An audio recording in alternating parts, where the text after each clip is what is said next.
জামায়াত সহ কয়েকটি দল বিএনপিকে চাপে রাখতে ও নির্বাচন ভণ্ডুল করতে চায়, তাই পরাজিত শক্তির সাথে আঁতাত করছে তারা।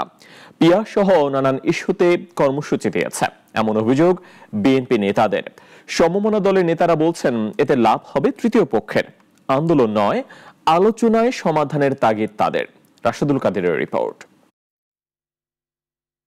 জুলাই সনদ বাস্তবায়ন, গণহত্যার বিচার, পিয়ার পদ্ধতিতে নির্বাচন সহ কয়েকটি দাবি নিয়ে জামায়াত সহ বেশ কয়েকটি ইসলামী দল যুগপৎ আন্দোলনের কর্মসূচি ঘোষণা করেছে।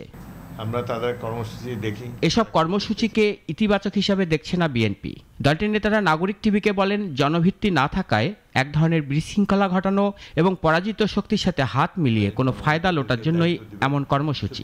বিএনপি ঠেকাও এই আন্দোলনই হলো তাদের বর্তমানে কর্মকাণ্ডের মূল উদ্দেশ্য। নিজের নাক কেটে পরে যাত্রা ভঙ্গ করার যে একটা বাংলা প্রবাদ আছে, সেটি এই কয়েকটি রাজনৈতিক দলের কর্মকাণ্ডে বোঝা যাচ্ছে।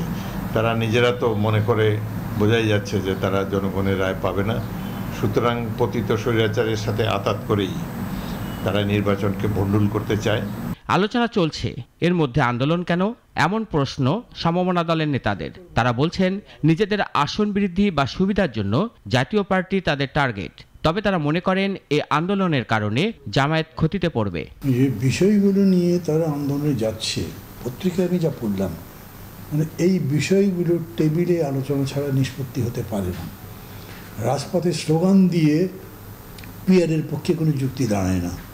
স্লোগান দিয়ে একটা কনস্টিটিউয়েন্ট অ্যাসেম্বলি করতে হবে, এটা এস্টাবলিশ করা যায় না। শক্তি দেখাবার কথা হতে পারে, তো শক্তি তারা দেখাতে পারবে, অন্যরা তো দেখাতে পারবে। দুই পক্ষ শক্তি দেখানো মানবিক সংঘাত, তাতে তৃতীয় পক্ষ আসবে ক্ষমতায়, যেহেতু ইলেকশন হতে পারবে না।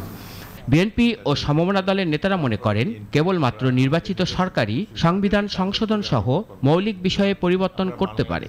কাজেই আন্দোলনের নামে যারা কর্মসূচি দিয়ে মাঠে নামছে তারা ভুল পথে হাঁটছে। যে বাধ্যবাধকতা এই নির্বাচনটি রাশেদুল কাদের, নাগরিক, ঢাকা। তাদের কাছে তুলে ধরব এবং নির্বাচন